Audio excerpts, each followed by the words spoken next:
is a long-time friend of mine. And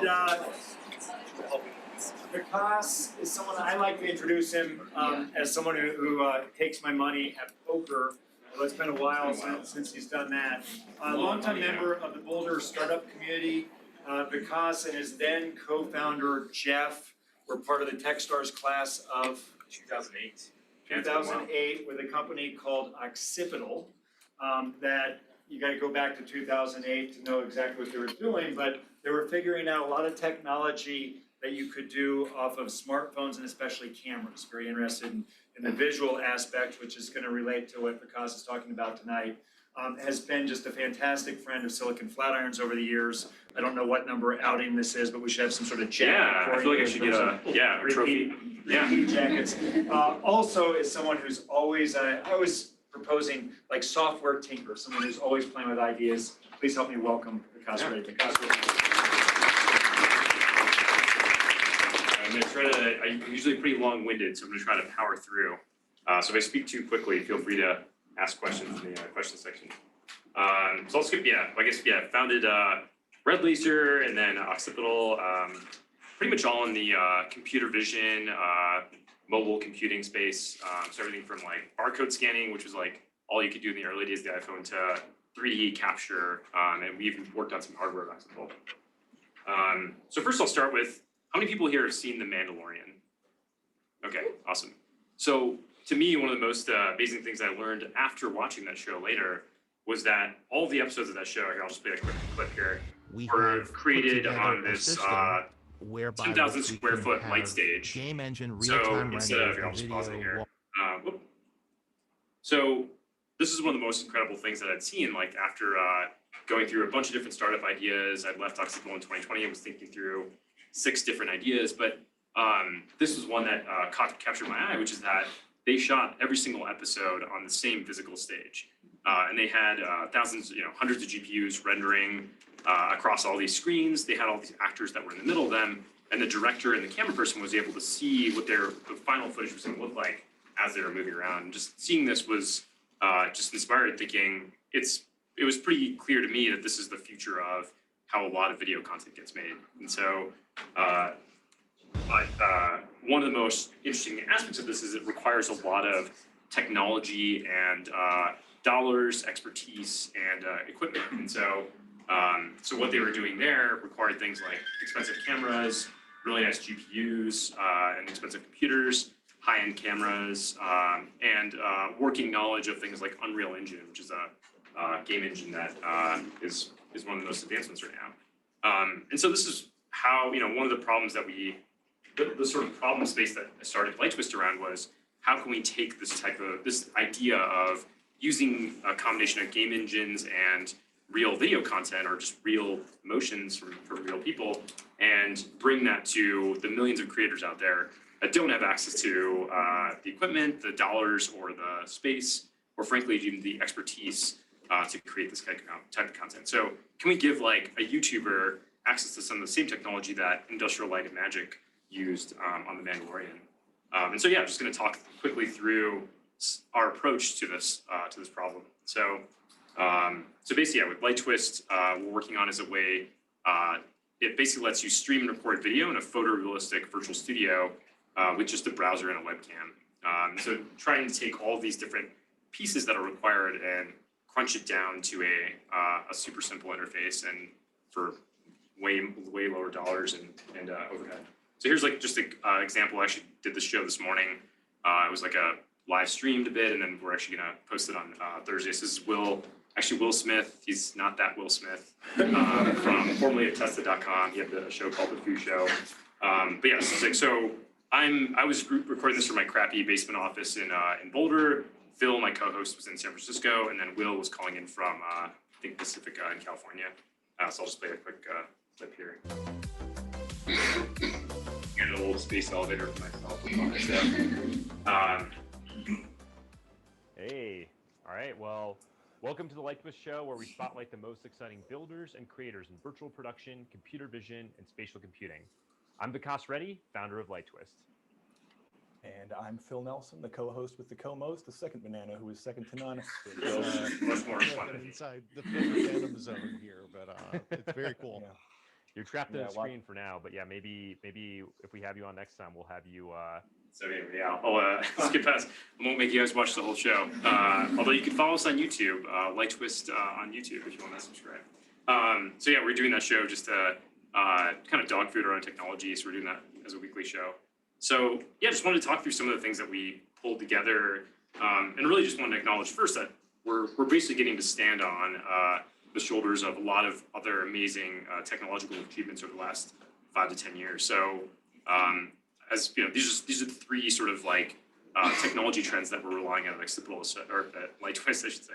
So high quality cameras, advancements in 3D computer vision, and photorealistic ray tracing in game engines like Unreal Engine. So the way we approach this problem to try to get it to be a extremely accessible product that just anybody could use off the shelf was to architect it in the following way. So we have a web app. That's the initial entry point that people can use.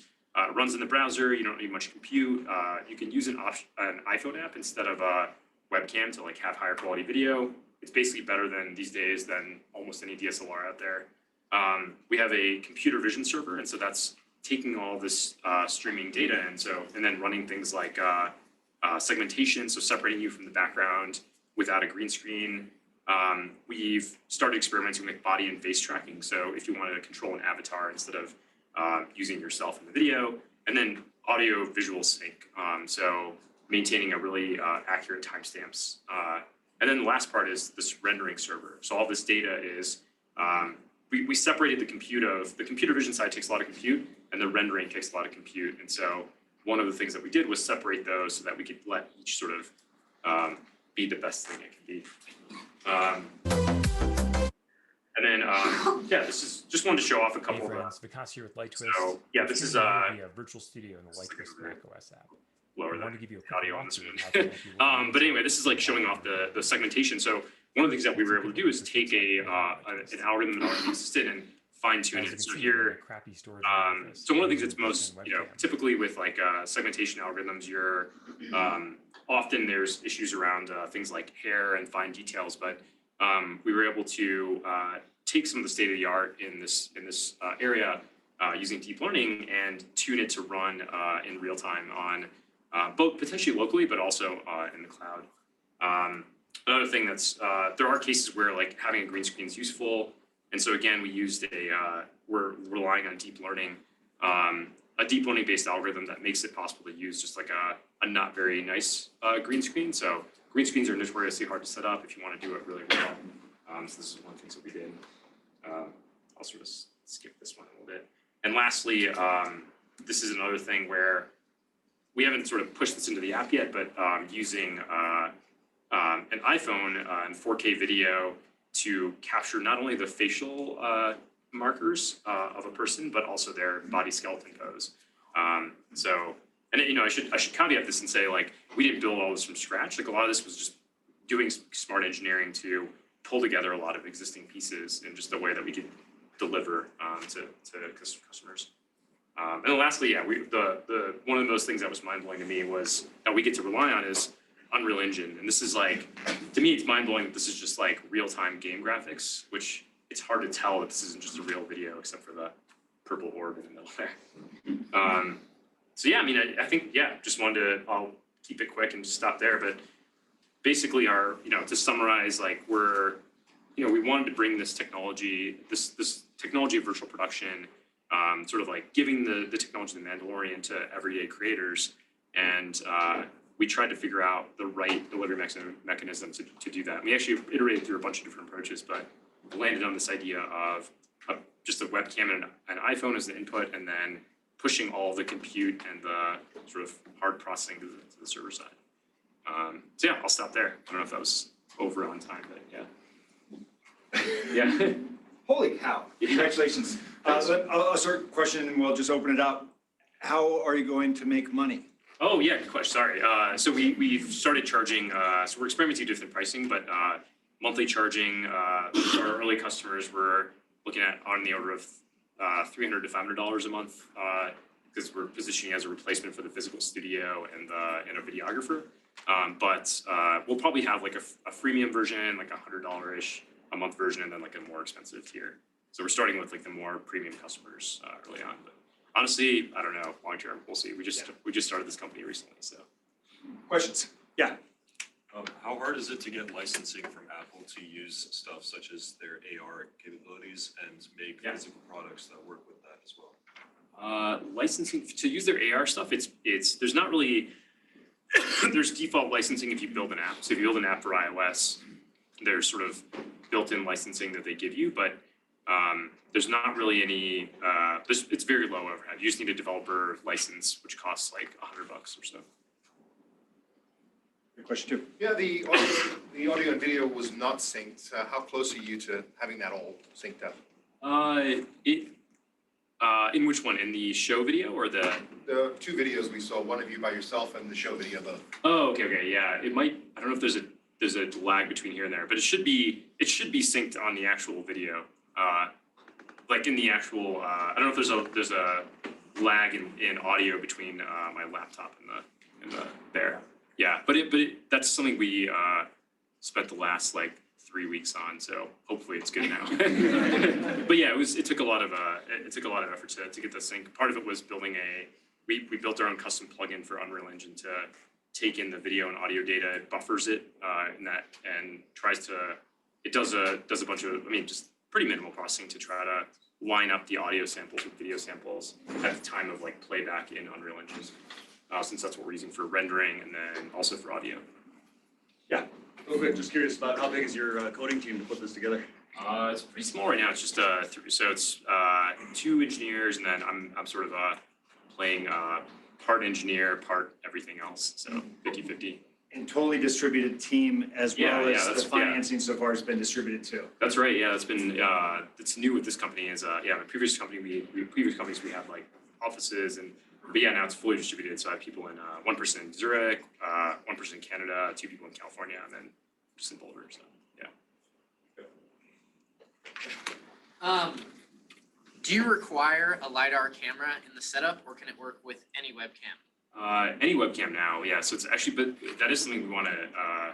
One of the things we could do to enhance not just the segmentation, but things like read lighting.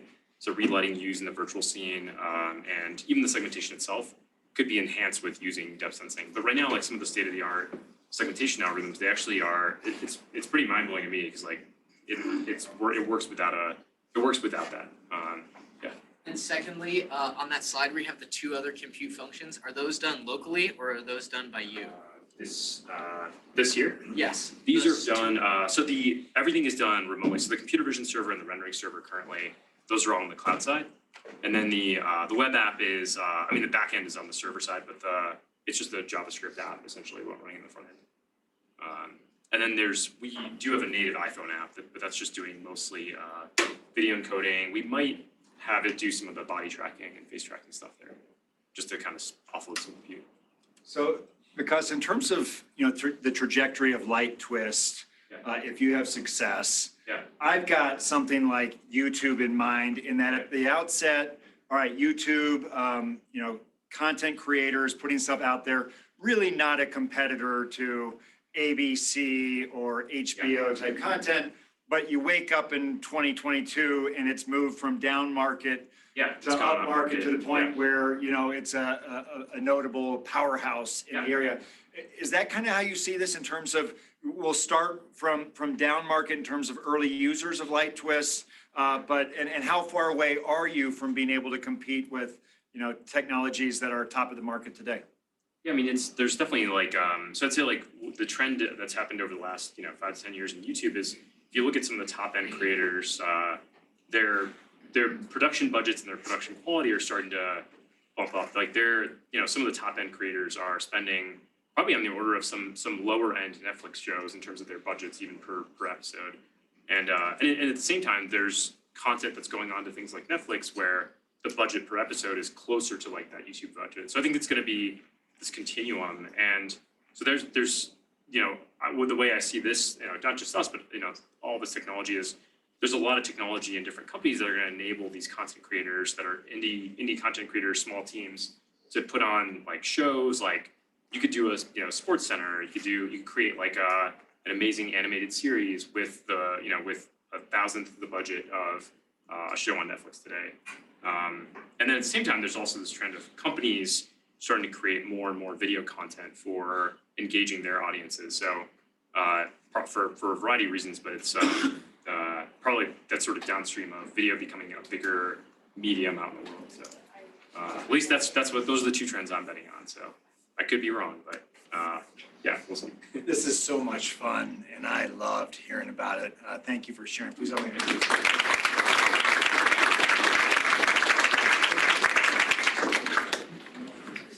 All right, our next presenter tonight is in from the FC, down from Fort Collins.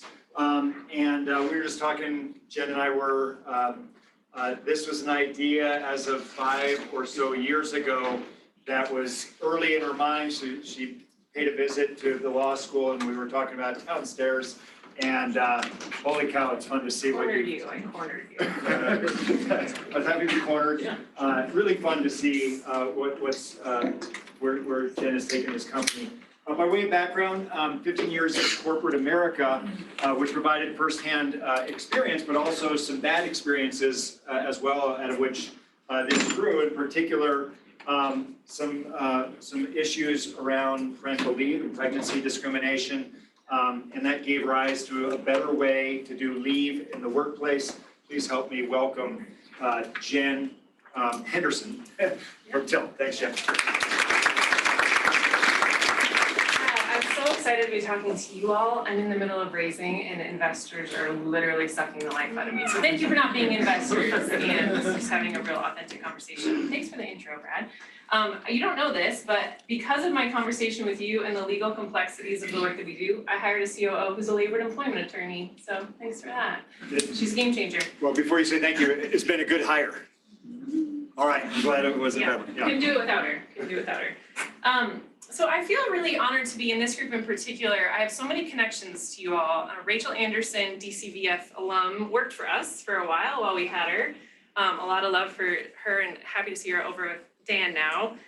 Karen and I went through a Bradfeld course together, which feels like a brilliant years ago, which is amazing. And as you heard, you're on our cap table. So DCVF is part owner of my company. So I'm a CSU alum, but I'm gonna say I'm an honorary CU. I'm gonna anoint that to myself. Awesome, so what I wanted to talk to you about today, I'm gonna set my timer because similarly I tend to be run over. I wanted to share a little bit about my origin story. I spent 15 years in corporate America, always in operational roles, and I loved it. Top of the 9 box, promoted every 2 years, all the stretch assignments, all the things. And in tandem with that, I went through 7 years of in vitro fertilization with my husband, trying to get pregnant. So all of that lack of control and like, what? I doubled down on my career because I could control that. And so that added to the velocity of my career trajectory. And then we got lucky and we had a cycle that took and I got pregnant. And when I announced, all of a sudden I wasn't the top of the 9 box and I didn't get invited to the table anymore. So that was my first inkling that something was wrong. Fast forward 5 years, different company, different stage of my career. I turned the other cheek at that time because honestly I was just excited to be pregnant after that road. But 5 years later, I announced that I was expecting with my daughter and I had a promotion rescinded. So that was enough for me. That broke the straw that broke the camel's back. I did seek counsel. But they don't talk about the fact that you have to sign a release. I essentially needed to say I would never talk about what happened to me again to get what I saw to be short-term gain in terms of a payout, and long-term nothing was going to change. So I walked away from pursuing legal action. I walked away from a career I'd spent almost 2 decades building, and I set off into this crazy world of entrepreneurship. My first 2 years were heavily dedicated to what I call R&D, or the analog days. I not only needed to understand this pain point, was somebody solving it, were they solving it at scale, et cetera. I also needed to understand what does being an entrepreneur mean. I don't come from entrepreneurship, I've never worked at a startup. So the Bradfeld books line my bookshelf. What's the difference between a pro forma and a P&L? It was a very steep learning curve in those couple of early years. But I'm nothing if not tenacious, so we kept pushing, and I was telling Brad, our first round of financing, I scraped together over 9 months, $260,000. Pre-revenue, idea, a hope and a dream, please bet on me. And we cobbled it together. I didn't pay myself for 2.5 years. And then March 2020 happened. And overnight, COVID blew the walls off of the pain point that we were solving, which is making leave not stuck in the workplace. And all of a sudden, leave got a seat at the table. So one thing that I talked about at the beginning is I'm in the middle of another raise. This is our 5th raise. And out of 78 investors that I've talked to, 5 have asked me about my team and my culture. I have 78 employees that report to me now. And one thing that Nate recommended, I think I'm citing my source, is talk about something in particular that you feel is a superpower at your organization. And that's this. We were together last week in Estes Park, all 78 of us minus a couple.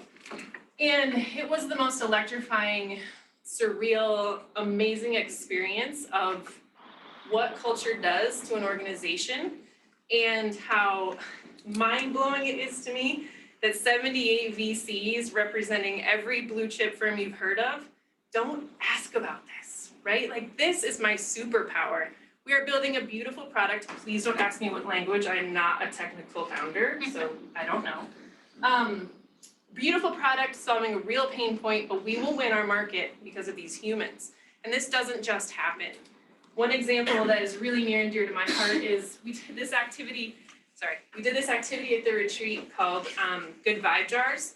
And we had Post-its out, and every single one of my employees had Post-its over the 4 days of what people are grateful for one another. And if they were new, what like words of advice or welcome messages, really small experiences that mattered big time. I'll finish with one last story. We were in the final day of the retreat, and my VPs and I were standing up in my C team, and my VP of CS was like, yeah, I talked to my wife this morning, and she's like, how's it going? He goes, there's been so many tears. And she goes, that's a good thing? And he said, yeah, it's been really happy tears. And then my VP of CS grabs the mic and she goes, for those of you that are new at Tilt and you think you joined a cult, you did. So welcome. So I get the mic and I said, awesome. So we're gonna send 78 people back home because we're a fully remote distributed team. And the dinner time conversation is gonna go something like this. We cried a lot and I'm in a cult. So excited to get started. Awesome, I'm really glad about that. So I one piece of advice I always give to every founder or aspiring entrepreneur is know your why. And I don't mean that mildly. When I experienced what I experienced and my second child was a girl, I said, over my dead body will she experience what I went through. And that keeps me going every single day. This isn't my daughter, but. So that's me, that's Tilt. 457. That's fabulous. Please help me.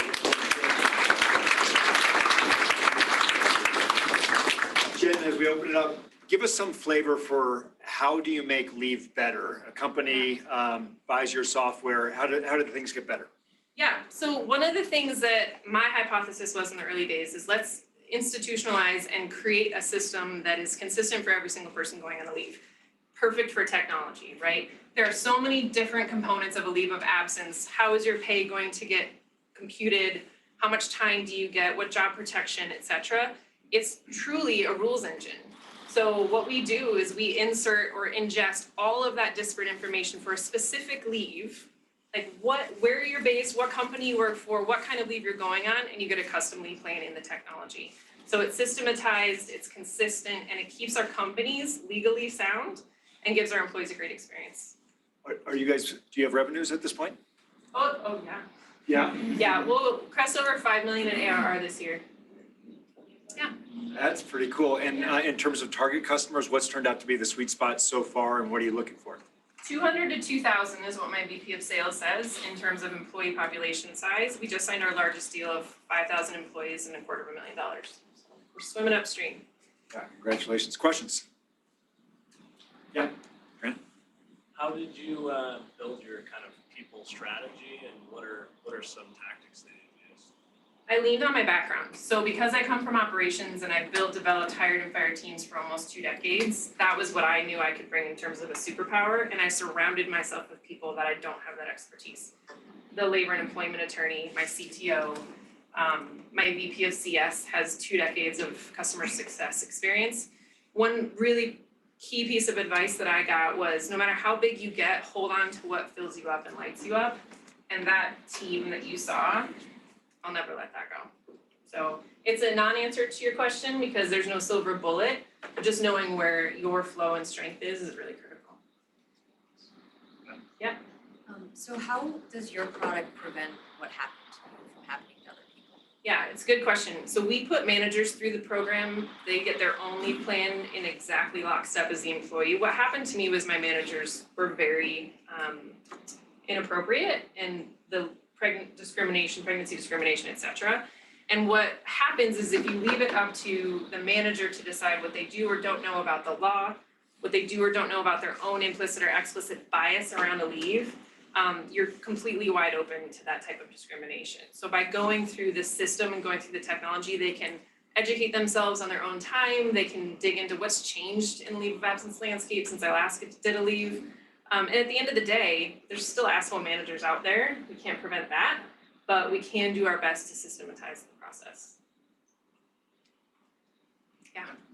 Does your product or service help with the team that's left behind? Like if you have a small team and somebody goes on a leave of absence and then the other people is typically have to work harder for a while unless you can bring somebody in and get them up to speed fast enough to be productive. I know that's a real issue for the people left behind. Yeah, we help with that.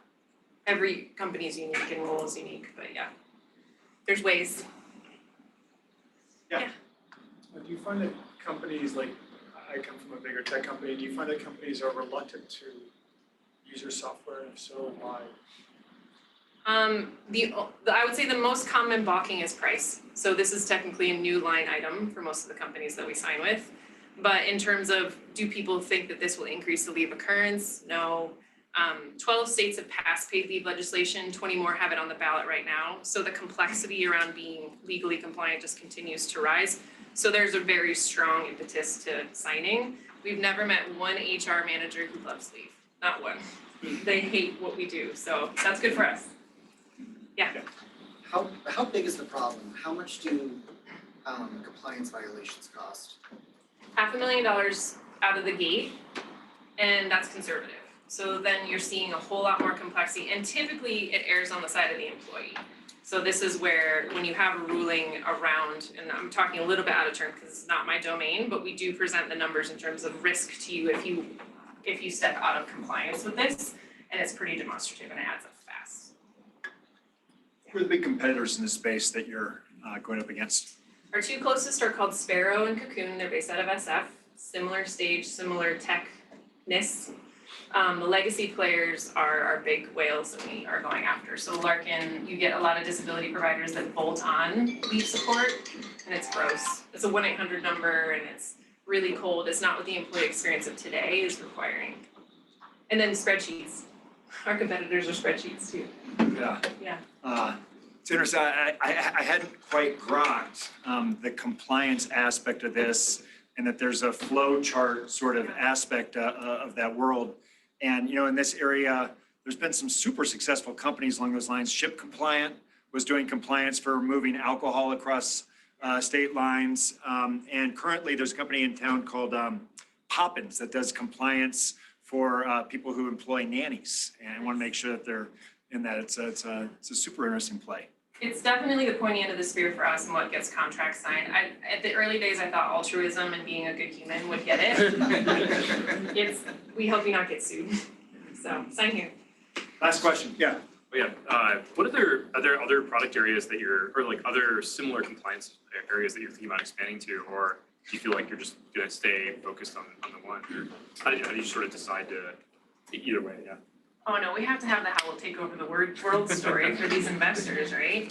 What we're really excited about right now is owning the whole ecosystem. So when you go on a leave, outside of the state entities, you're dealing with short-term disability providers primarily. Short-term disability providers are pretty archaic and ripe for disruption in our opinion. So we're really looking at how do we vertically expand as opposed to your traditional like marketplace of you're going on the leave, you might need a breast pump, or you might need estate planning, or you might need these types of things. That's fine and dandy, but it doesn't increase the TAM at near the velocity that like, if you're going to go on a leave, everything happens within Tilt. So that's what we're really excited about right now. Up to 78 employees, 5 million ARR. Congratulations. What a cool story. Please help me thank.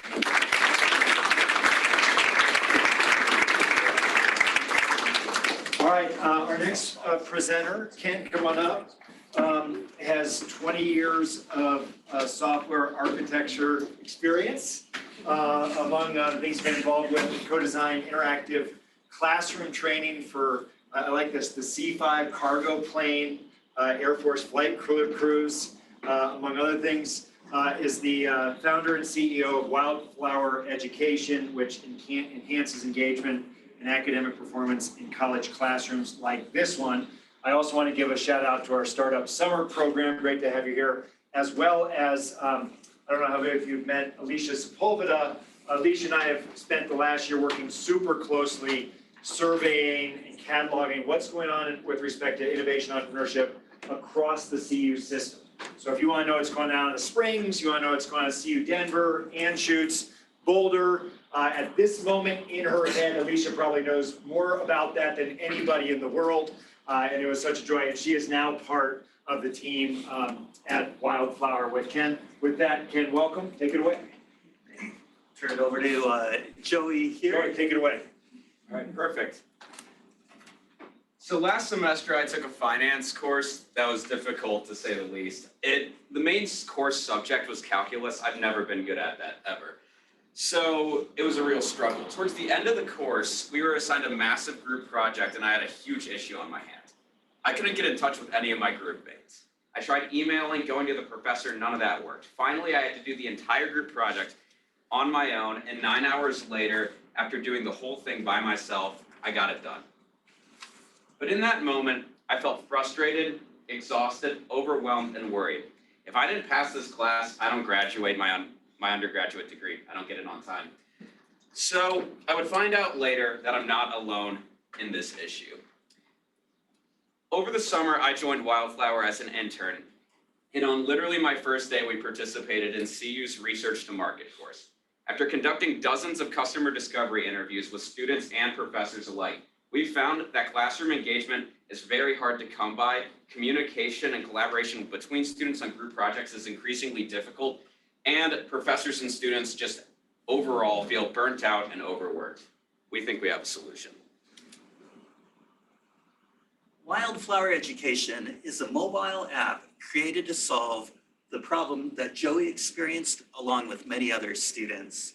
The goal of Wildflower Education is to transform the huge freshman classes from a place of loneliness and frustration to a place of connection and peer-to-peer learning that amplifies professor instruction, enhances student engagement, and accelerates learning outcome. Students join a class in Wildflower by entering a simple code. The app features profiles for students, professors, and TAs, and you can direct chat with everyone. Professors no longer need to share student contact info because everyone in the class is instantly connected. Wildflower Class Chat lets students reach out with questions and get unstuck on homework. And students can and professors can create study groups. So our R2M customer discovery research showed that 2/3 of students like to study together or do homework together, and 100% of students value discussing and clarifying class concepts with each other. Students find it difficult to connect in large classes. Wildflower makes it easy to join study and discussion groups, and this increases motivation and academic success. Here's our team, some of whom here in the room tonight. We're currently pre-revenue, planning to charge $10 per student per semester. Our team is a 10-person company with 6 of our students being current CU students or recent CU grads, all of which hired through the program Startups to Students. So it is a valuable program for sure. Classroom pilots. We're using metrics from the ongoing classroom pilots to further improve the app because we're obsessed with providing value to both students and to professors. This summer, Wildflower was used in 3 classrooms at 2 universities. I'm pleased to report, as of today, this fall, we're supporting 25 classrooms, 7 universities across the country with more than 600 students using Wildflower.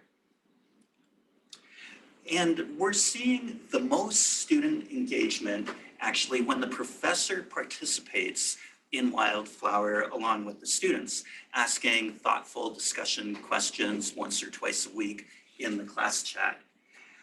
And our most unique pilot to date, we had a class pilot that was async remote, which means the students never even meet, not even on Zoom, and Wildflower was able to bring them together in community. There was more than 300 class chats between the students in the 8-week time period. And in our fall pilots so far, we've actually had more than 50 study groups created in the last 3 weeks with 160 students participating and 400 plus class chats in that 3-week period. And we're thrilled. Just before we did Emily's R2M program, upcoming speaker giveaway, Wildflower learned so much from participating in the new Venture Challenge. If you're a student this fall, think about it. It's amazing. And so this year, however, after competing back in the spring, we're honored to be the NBC News and Event app for this year coming up. And at the kickoff this afternoon, a bunch of students joined Wildflower and they can find teammates and connect with each other, which is really fun. And next steps, our goal moving forward in January, 3 months from now, is to have 10,000 students connected with Wildflower and support them in having engaging interactions and outstanding academic success. So Wildflower is taking some big steps this fall. We are building an investment round as well as continuing to develop our classroom pilot. Getting a degree is already difficult. By working together, we can make it a little bit easier. Thank you.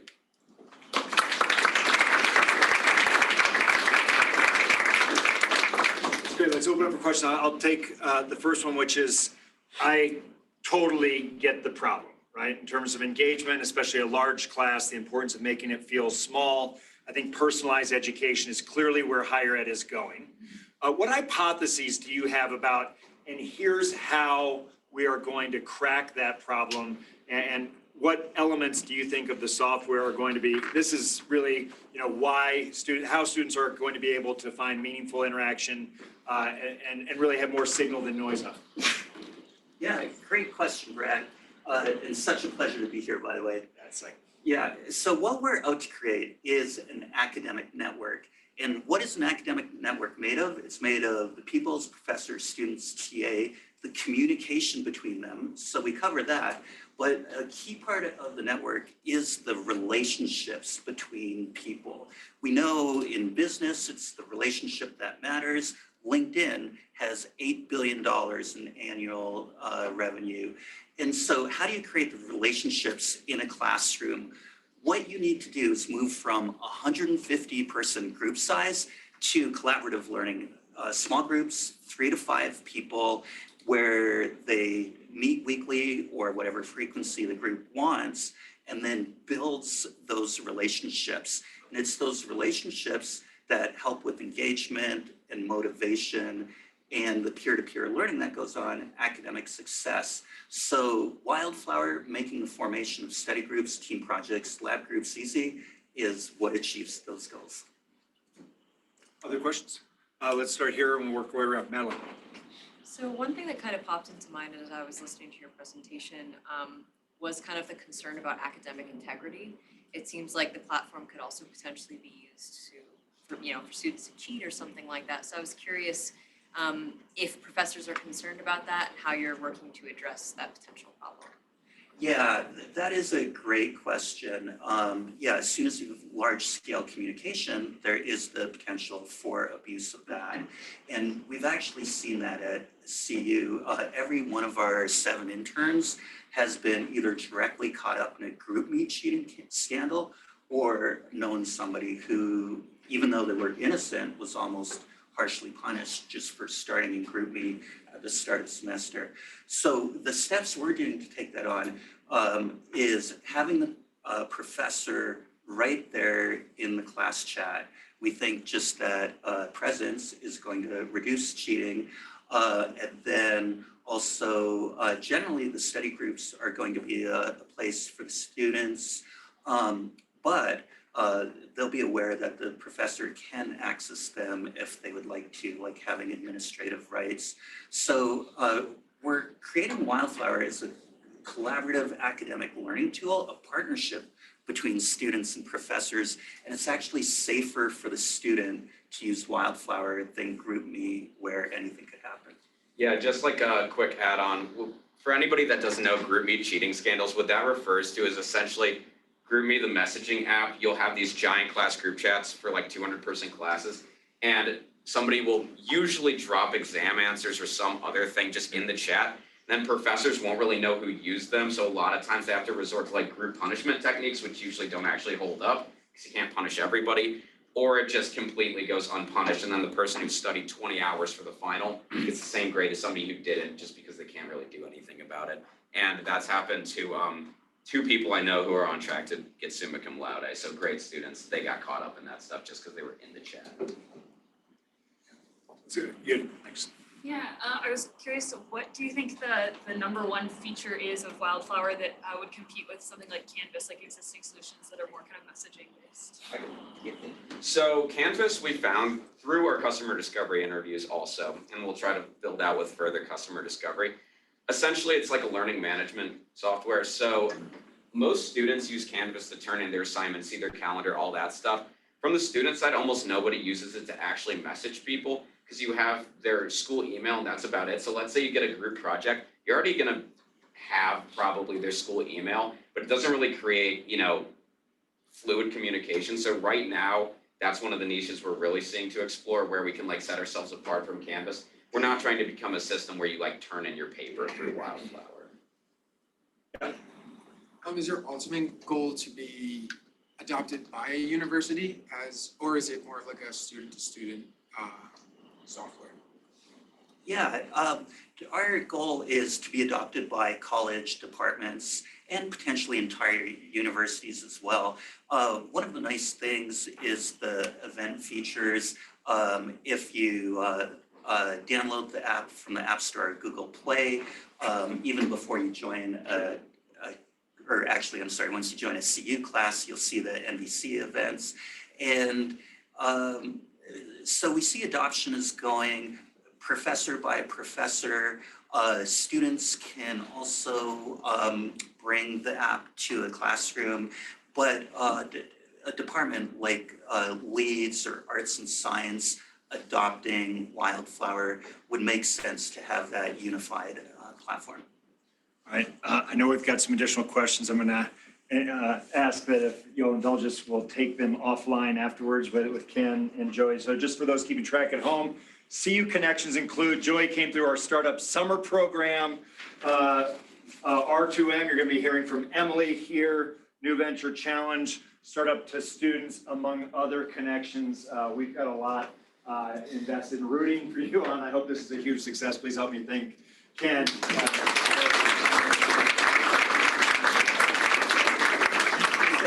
So grateful for the CU ecosystem and meshing with private sector community companies. It's been so helpful. Thank That's you. good to say. Thanks, Ken. All right, Michael. Come up. So the origins of this, by the way, it's the variety show, and I want to underscore the word variety on this because this one is not going to look like the others. But Michael, by way of background, is a tech executive, has had experience with a number of companies ranging from Apple back in the day to Rivian, which you left how long ago? Just in July. Okay, so I'm gonna say 2 things, all of which I learned during a walk and talk that we had a couple weeks ago. One of which is, during the pandemic, Michael's kids must have been the luckiest kids ever. Tell them what you did in terms of teaching during the pandemic. We converted our garage to a classroom so we could open up the doors and have the semi-outdoor classroom. And then I taught STEM classes to our kids and a bunch of their friends. So like all the neighborhoods coming over to Michael's for robotics training out of the garage, which I loved. And the second, among other things in a really fun ranging conversation, was we got to talking about the future of electric charging as it relates to vehicles. And Michael has a really interesting background as well as firsthand experience in this industry. And I just said, this is just fascinating. Would you come talk about it at the variety show? Very generously, he said yes. Please help me welcome Michael Rosenberg. Michael. Thank you, Brad. So I spent the last year and a half running Rivian's charging product development program. Rivian, for those who don't know it, it's a startup, but it was a startup like on an unprecedented scale. So Rivian had raised close to $11 billion before it went public, and had close to 10,000 employees when we launched our first products, which was an electric pickup truck, followed by an electric SUV that's now shipping. And Amazon, who is one of the investors of Rivian, ordered 100,000 delivery vans to replace all of their diesel delivery vans with gas delivery vans. So it was really interesting because it was a startup simultaneous to a big company, and I spent really the last year and a half getting their charging product development off the ground. One of the things I learned was that charging is like really one of the last remaining barriers to electric vehicle adoption, and I'll go into that in this presentation. So first, some context about why this matters. So light vehicles contribute 15.4% of U.S. greenhouse gas. Transportation is 27% of all U.S. greenhouse gas, and then light vehicles, like our passenger vehicles, are 57% of that 27%. So it's a big problem, and these vehicles will ultimately they'll electrify if we can knock down some of these remaining barriers. So electric cars are not new. This is not really meant to be funny, but more to say, look, like Edison and Ford were working together on electric cars in the 19-teens, and it took like 100 years before we had a viable mass production, decent range electric vehicle, right? You had like the Nissan Leaf came out slightly before the Tesla Model 3. It took 100 years to get here to where we are, and we've got to go quite a bit faster to solve this this greenhouse gas emissions problem caused by this scale of vehicle. On the upside, electric cars are zero tailpipe emissions. Now, people are quick to say, well, then you're just powering it off of coal from the power plant. I've done the math. They're actually 60% more carbon efficient than a gas vehicle, even if you're charging off the grid. If you're charging off of solar, rooftop solar in your home, then you're 100% more carbon efficient. Electric vehicles also are quite a bit lower maintenance. They have many fewer moving parts. Again, I've done this math. They're 4 times cheaper to operate if you're charging off of your electricity rate at home than a gas vehicle. They're generally higher performance, and they also, this often goes overlooked, but they generally have a lot more storage space because the drivetrain components are smaller. So for vehicle size, they have more storage space. So there's lots of upside.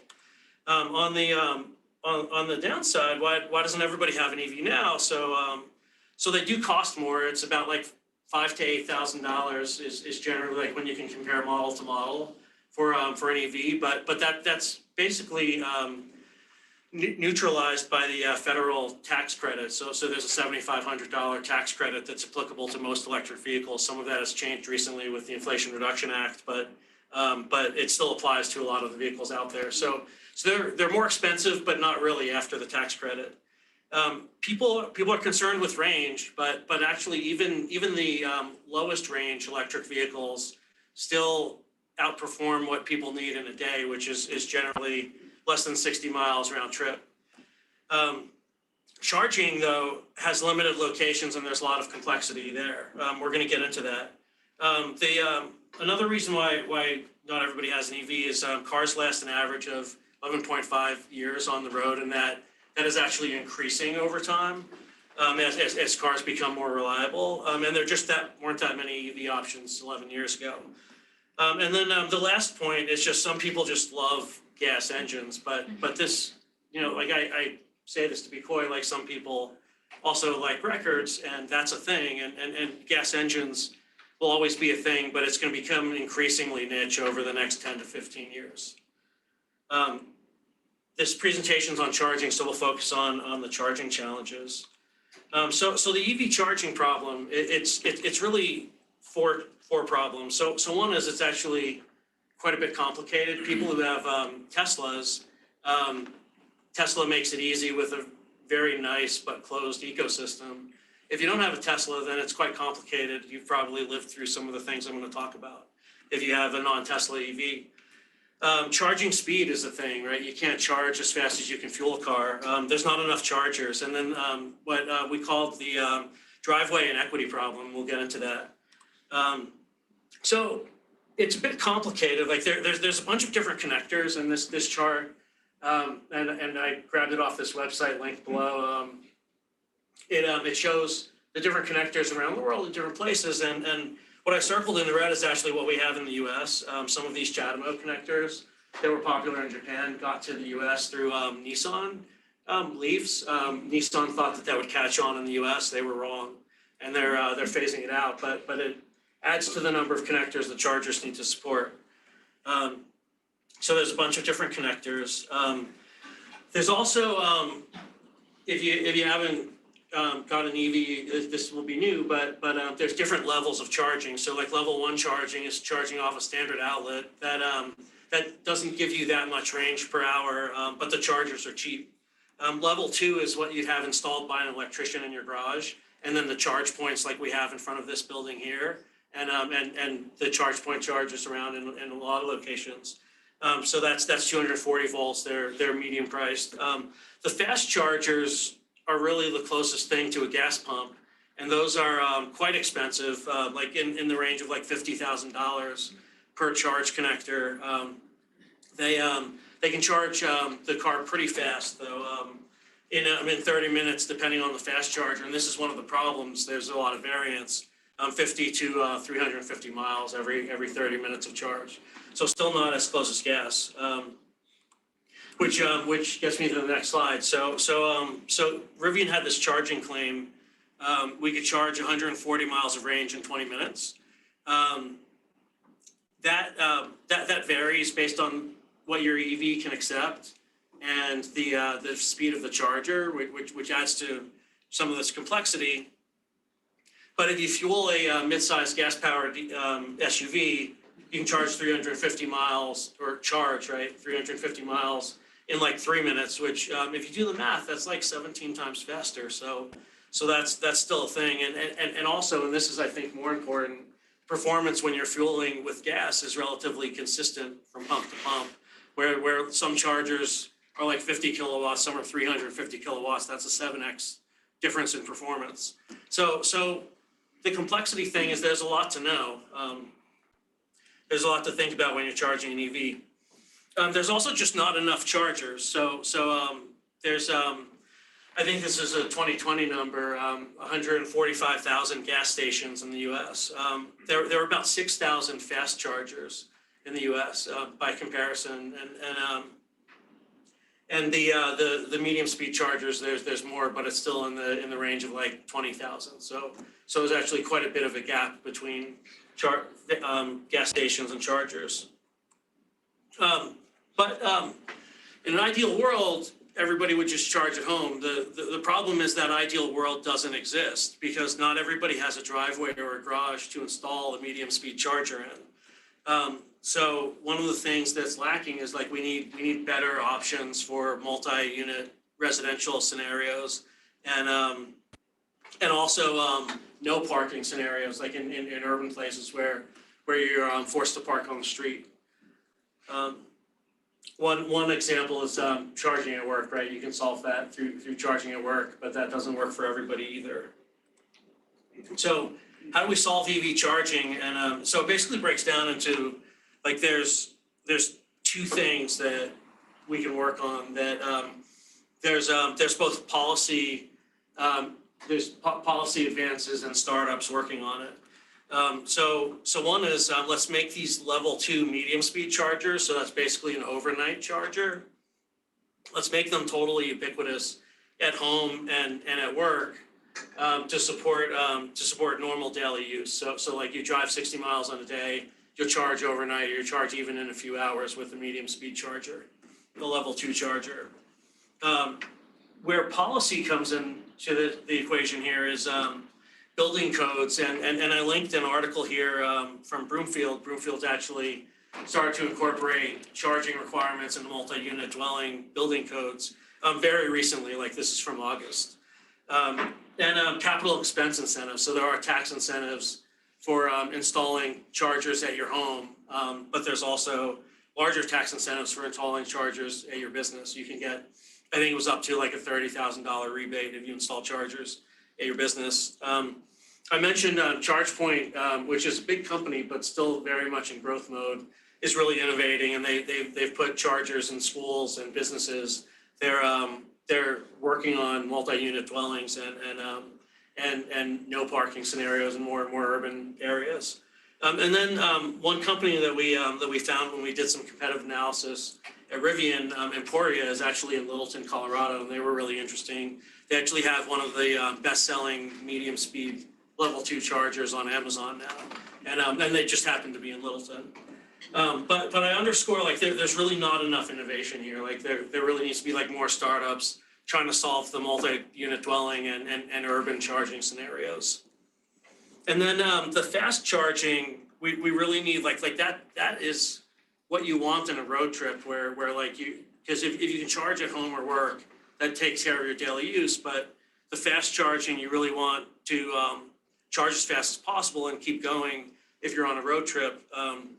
We need a lot more fast charging along highway corridors and adventure destinations. That's something that Rivian is really focusing on, is adventure destinations. Like, let's get chargers into the state parks and the national parks that tend to be deserts for EV charging right now. Tesla has an amazing network, and they're taking steps to open that network to non-Tesla users over the next year. They've already started trials in Europe, and they're starting trials in the US this fall. Tritium is a company that is making EV chargers in Australia, but they just opened a huge plant in Tennessee to build chargers for the US, and they're a startup and doing some really neat work in making chargers faster. And then in policy's role here is capital expense incentives, because the fast chargers are just so expensive, $50,000 a plug.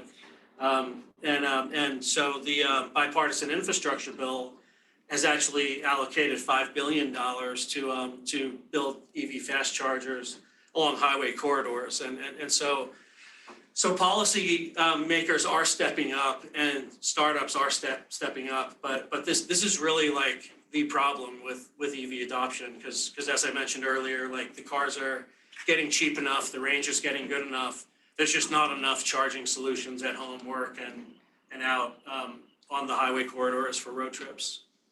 So that was it.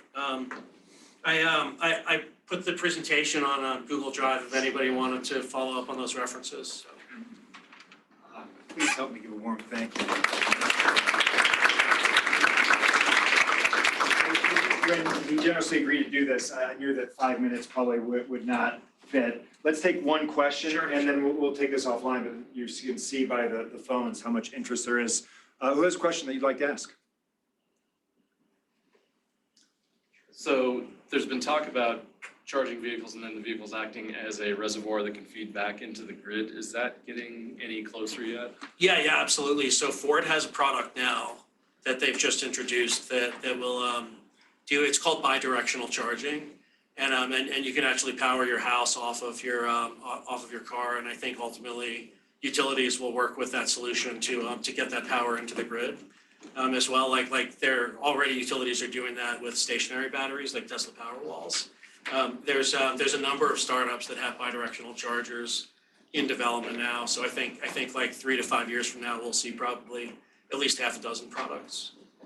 Michael, this is super interesting, and many thank yous for doing it. So we have a survey that we'll send out about the variety show. There's 2 things in particular I'd love to get feedback on. One is we did this in a slightly smaller venue that seats about 100. thoughts about this versus the courtroom is one, and two, presentations like this that are maybe adjacent to the startup community. I certainly am delighted that you did it, but would love to hear, more of that, or, or suggestions on topics. Please help me give Michael one more thank you. That was great. All right, our next presenter is here at CU. We've already alluded to the R2M program. By way of some of the background here, the arc of our tech transfer office, which is called Venture Partners, has really been remarkable over the last 15 years.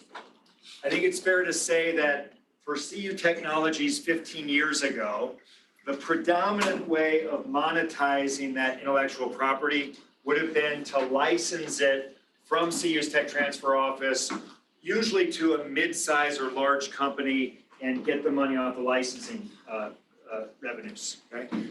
Fast forward 15 years, we still do some of that, but increasingly our tech transfer office is interested in helping founders, whether it's a researcher in the lab, professor or grad student, and or those around the system, potentially building their own companies and licensing the technology back to the companies and helping build a startup. And I think that's fair context where it is. And just to give a little bit of the numbers here, in 2021, Venture Partners, which is the Boulder Tech Transfer Office, had a year with 20 new startups, $2.1 billion in capital that were raised by CU spin-out companies, and $3.7 billion in exits. Obviously, that was a good year for us, but that underscores this transformation from primarily licensing out to building companies. And against that backdrop, I asked Emily to come over and talk a little bit about her work and especially the R2M program. Emily, over to you. Well, that was my presentation, Brad. No, just kidding. I tried to make this a little bit less of here's Venture Partners and all the programs we do, which I do a lot. It gets a little rote. I'd love to talk to you all today a little bit more about deep tech innovation. Brad, I'm really glad you put me after Michael, because I think Michael's last slide of who's innovating in this space might be answered by some of the slides in my presentation. My name is Emily. I lead venture development within Venture Partners at CU Boulder. Like Brad said, we've really gotten away from the label tech transfer in many ways. We benefit from being in Boulder, having a really entrepreneurial culture. So that's where we're going. First, I want to define deep tech innovation, deep tech ventures. We define this, a lot of folks define this as startups that are utilizing fundamental innovations in tech, in engineering, in science. A lot of this is IP protectable, which is one of the core functions of our office on campus. And really what I find interesting from an investment perspective, from a venture development perspective, is that these startups take predominantly technical risk as opposed to market risk. Some examples in this space, electric vehicles, electric charging, artificial intelligence. I just met someone in artificial intelligence, life sciences, agriculture, aerospace, et cetera, et cetera. CU Boulder has some really standout competencies, standout technologies. We'll see if I get to that. But there are a lot of challenges with these ventures, with these startups in particular, these companies that are looking to scale this technology. There's high capital expenditures in this space. Some of you might be familiar with the phrase that I don't love, hardware is hard. Long sales cycles, selling into industry, plenty of regulatory hurdles I'm sure we're all familiar with. Acquisition prospects are a little bit more difficult than perhaps in the software space. And really overall, there's few analogs of venture-backed deep tech startups that venture capitalists, that entrepreneurs can really leverage to tell their story.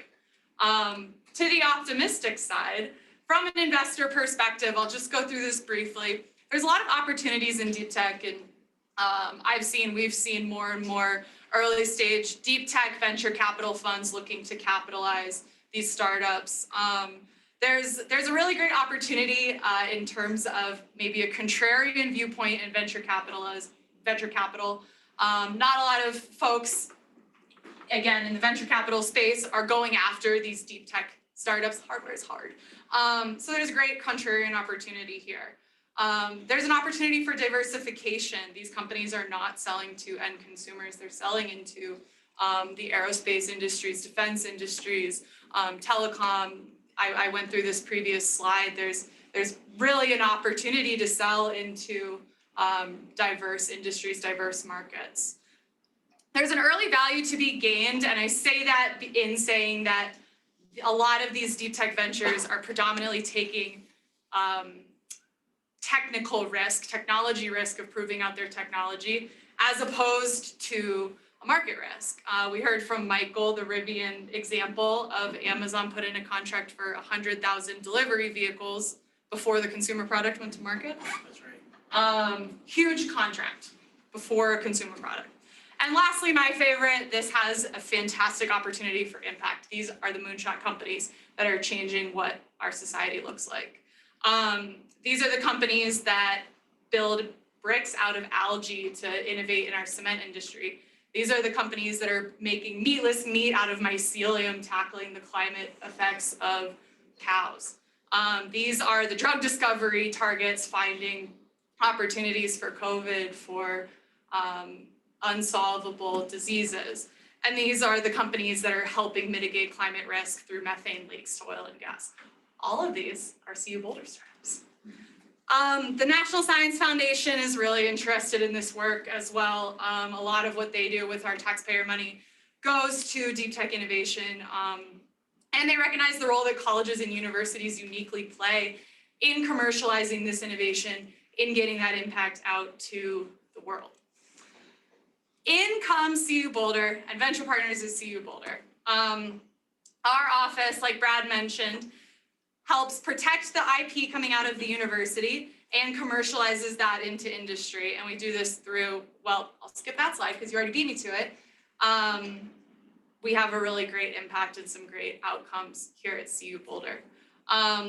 We commercialize in a couple of different ways. We definitely pursue licensing partnerships, which is a typical function of a tech transfer office.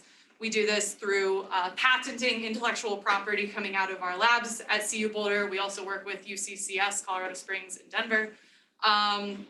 We build corporate partnerships. We sell them licenses to our technologies. An increasing opportunity that we can spend the rest of this talk about is building startups out of these deep technologies. We enable our researchers, our faculty, our postdocs, our grad students to start the early stages of startup formation, of venture formation. We do this in a couple of ways. I will tell you about it right now.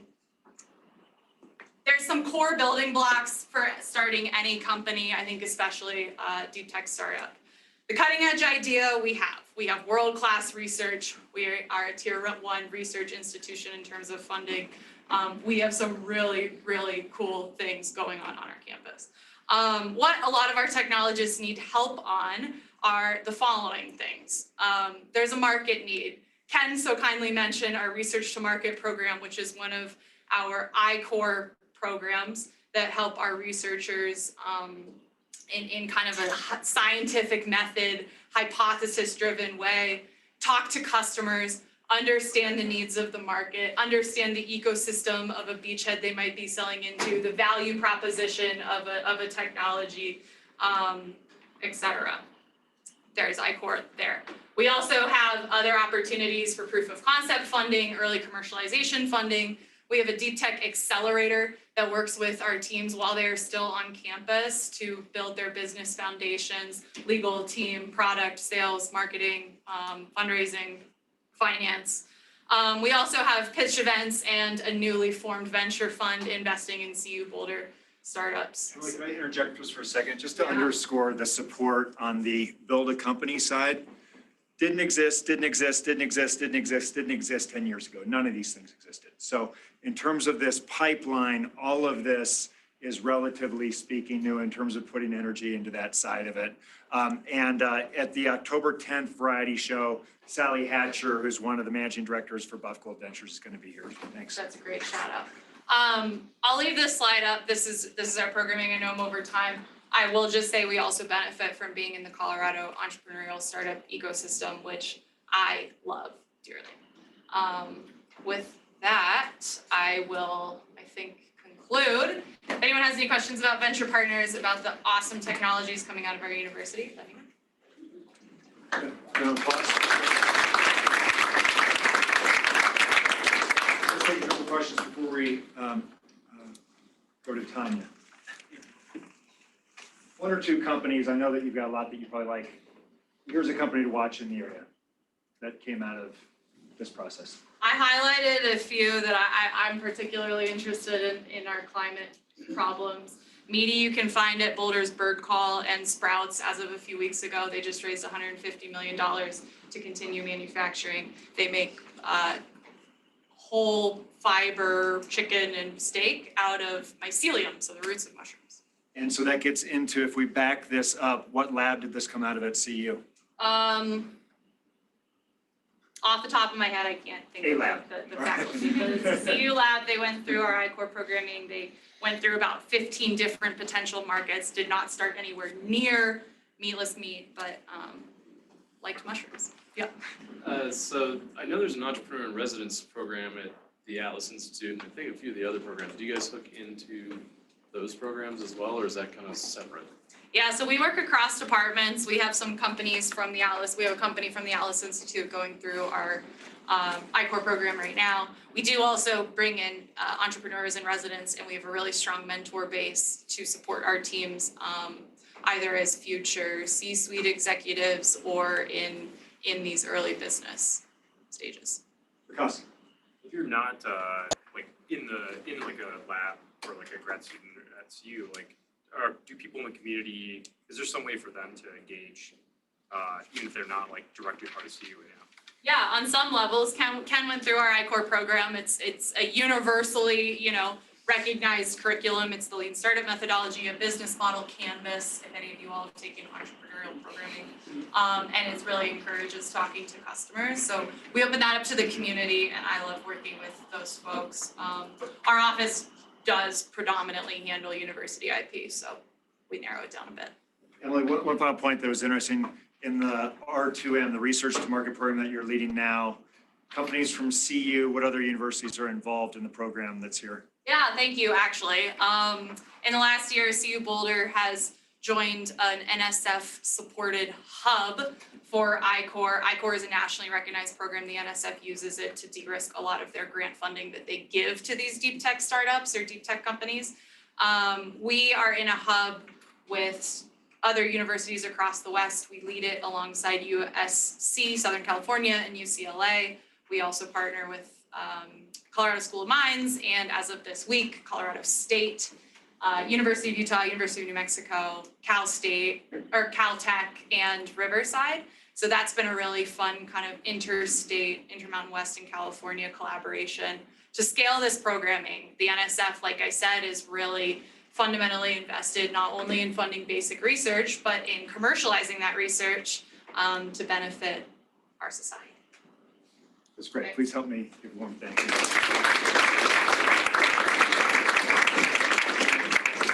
All right. Our last presenter tonight, if you'll indulge us, we'll go about 5 minutes long. We'll wrap about 7:20 tonight. Tanya, this is a nice follow-on to discussion of deep tech ventures.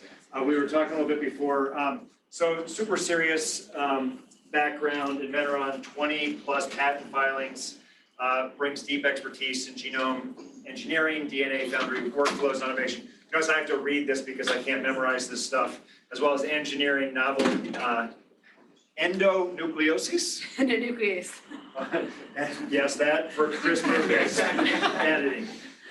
So among the companies, she's going to be talking about Artisan tonight, but was part of a company called OpEx, came out of CEU, along with Professor Gill, and you were on that research team as a founder, as well as Inscripta, which is a super interesting company in the area, if you haven't heard about that. And currently is president, CTO, and board member at Artisan. Please help me welcome Tanya Warning. This is such a cool event, so lots of great energy, awesome speakers, a lot to follow on, so all the gratitude for bringing me here. Yeah, interesting follow on to Emily. OPX, we actually were started out of CU I can completely concur that none of those programs existed in 2007 when we started OBX. Same with Inscriptive in 2015, that it was a completely different world in terms of startups kind of just being thrown over the fence a bit. So I think it's awesome to see how that's really transitioning. So such a cool thing for Boulder to have. I'll try to go quickly. Artisan Bio, third startup I've been a part of. We are really focused on bringing CRISPR editing to engineer new cell therapies for really trying to solve all the problems with first generation cell therapies. So getting right in on the left on my slide, that's actually a friend of mine from college. She was the third person ever treated with cell therapies. So she had essentially exhausted all of her options and was, with 3 little kids and told it's time to plan your funeral, we don't have another option for you, and got a last minute entry into the first CAR T trial for adults and was cured. So today, this says 2.5 years. I think actually now it's more like 7 years that she's remained completely cured after having gone through essentially, every treatment with 0 impact. So cell therapies are amazing technologies. They're essentially taking our immune system and using it to fight disease. So in the context of early CAR T therapies, it's like taking your blood out, your T cells out, and putting a thing in them to go find your cancer and kill it. So super, super cool, but they're really personalized. All the initial trials were super personalized. What that means is it takes, I think the doses of the early drugs are like $500,000 for a single dose. So really, really expensive, not scalable. The manufacturing is super complex and ultimately working with sick patients who don't have a lot of immune cells. So there's just a lot of challenges and complexities around actually bringing these drugs to fruition. So the next gen, what we're working on is how do we actually engineer the cells such that they can be off the shelf. We can work with healthy patients, cells or more bankable cell types to create those same drugs that would then go into a sick patient, really reducing costs, which is of course important, expanding the indications we can go after, and also just making sure that every person is actually able to be treated with these off-the-shelf products.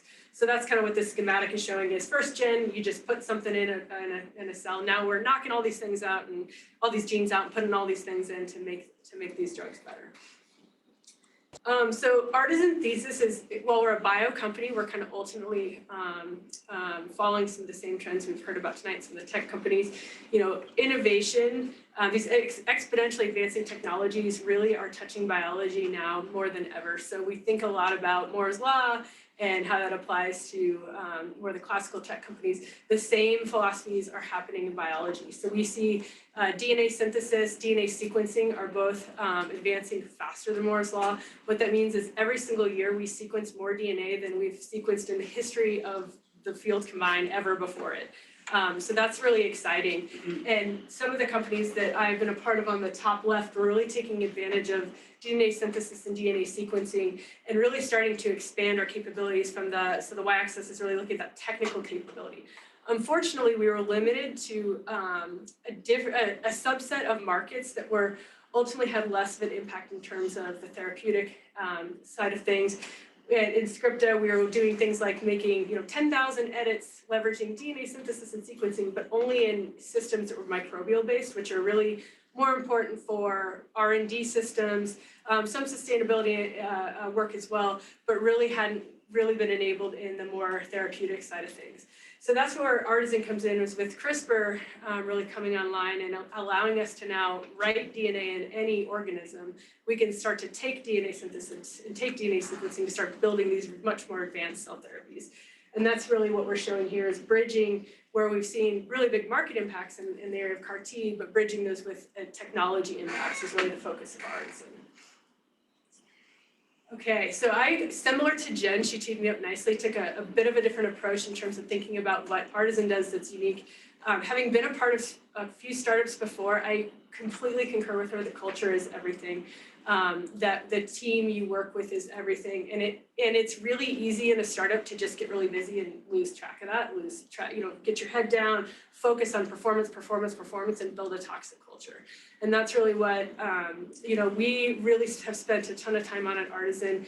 Is in addition to the tech and in addition to the products we're trying to build, we put as much emphasis on culture and what that means in terms of our team and how we promote our internal team, but also our impact on the community. So one thing in drug development, timelines are long, like we're talking 10 years to actually make an impact, and probably you've been acquired by someone and merged into their portfolio and don't really quite see your product, reach the finish line. So we've actually started to work with a local nonprofit called Sophie's Neighborhood to actually build cells for them to leverage for drug screening and also some basic research to cure a rare disease called MCTO. So MCTO affects something like 30 people in the world. And there's a little 5-year-old girl in Boulder who has this disease, and there's really not much known about it. But what we do know is that her bones start to dissolve over time and her kidneys will fail. And so what do? When there's not a lot of data to go from, we build model cells, we start doing a lot of work with local biotech startups and also more broad across the international and I'd say just broadly across the US to try to figure out what's going on. And this is something that our team works on just completely pro bono as something that we see a direct impact on a person today that's really important to our team. I agree with Jen. We have so much focus and Artisan on the team. None of this can be done alone. I like this quote. I love Michael Jordan. So even kind of the greatest of all time recognizes the importance of teams to really win championships, not just individual challenges. So this is our awesome team at Artisan. I think we're 55 people right now, and continuing to grow. So really exciting 2022 for us. And with that, I'll conclude. Try to get us a few minutes back. I hope not. I'd rather take 5 minutes of questions if you're all right. Yeah, please, first of all, that was wonderful. Back to the cell editing schematic, and just at a high level, like lawyer level, right? And not your patent lawyer, right? When you say cell editing and cell therapies, what is novel about this compared to what's the alternative to this, and where's the innovation that Artisan and others that are involved in cell editing are pursuing? Yeah, the standard for gene therapies and cell therapies historically has been a viral approach, which means they package this thing in and then they just shoot it into the cell. You can go in kind of anywhere, and that can cause a lot of problems on the back end. You see patients actually forming cancer from where you've inserted some foreign piece of DNA that now turns on genes. So it's pretty crude, just kind of like we need this thing to go in and we don't know where it's going to go. So CRISPR really enables us to do precision engineering. So it's really bringing an engineer's approach rather than more the kind of biological approach to say we want to precisely drop this piece of DNA that will tell the cell to go find this cancer into this site, and this site only, where we know it's safe and where we know it's predictable and reliable. And in addition to that, we're going to remove the genes that we know will cause graft versus host and host versus graft disease in the case of an off-the-shelf product. So you can really go in and precisely target this genomic loci and modulate any way you want. Questions? Yeah. So I'm wondering about CRISPR patents, and especially with the fight between the Broad Institute and UC Berkeley, has that affected your business or the use of CRISPR technology in general in the industry? Yeah, it's actually a huge selling point for our company and Inscripted as well. And Inscripted, we saw this, right, that's what everyone knows CRISPR is because of the IP battles. So Cas9, which is a specific type of what we call nuclease, is where all the IP battles largely sit. So we actually at Inscripta started looking for new types of enzymes that were outside of that space. We invented a new nuclease that we called MAD7, and we released it for free, kind of just to go around that whole battle and say, everyone's fighting over this thing. There's a million of these things. This isn't a big deal. At Artisan, we've taken a similar approach. We have our own enzymes, and that's why people like working with us, because they don't have to deal with any of that IP. So our model is all about partnering to get our technology into as many products as possible, and that's the biggest selling point is people can commercialize it without any problems. Back there. Kind of a naive question, but so pharmaceutical patents, what you have 20 years of exclusivity. In a lot of other industries, you're seeing a lot of open source development of technologies. Is there like a medical equivalent of that? It seems like that might accelerate the. We're the trying to advancement of be this. that. We call it our one-stop shop, and we partner as literally, and we call it our OS. And we have apps that everyone is trying to put the same kinds of modifications in their drugs to go after a wide range of indications. So people will come to us, we give them kind of a consistent licensing package with a lot of know-how built in to go incorporate this, this specific target gene in their system. Because, if we look at the top probably 100 or 200 cell therapies in clinical trials, they largely are using a lot of the same underlying foundational design. Maybe they have one thing that's unique to that product. So we're kind of trying to be that open source system, really enabling and setting a consistent standard. Give us a sense of the capital intensity in this space. So Emily was talking about deep tech. You're right there. How much have you raised so far, and what does the future look like in terms of capital intensity? Yeah, it's actually interesting. I almost thought about putting that in instead of the culture piece, but I'm kind of a culture person at heart. So we spent a lot of time early on focused on our business model. So we started out as an LLC with different subsidiaries, and we actually went straight into partnering. So we had, I think, $10 million revenue our first year from partnering to develop some of these programs. That's allowed us to not raise much. I think we've raised 20 million so far to date, and we were founded 3 years ago. We're expecting revenues to be something like 20 million next year, 40 million the year after, and growing. All by partnering these technologies, which allows us to start to fund our own products without raising. So it's at Inscripto, that was a really capitally intensive company. I think when I was there, we'd raised well over 100. I think they've raised, probably 300 or 400 million so far, and Artisan's 20. But it's really enabled by the business model and the partnering aspect that started on day one, which was just a little bit the flip of continue to raise to build with the, final end state in mind. I know that we could keep going. I'll just ask before we thank Tanya, highlight, let's see, Vikas, Jen, Ken and Wildflower team, Michael, Emily, and Tanya. Wow, what a lineup you guys provided us tonight. This has been a real treat. And please help me give a warm thank you, Tanya.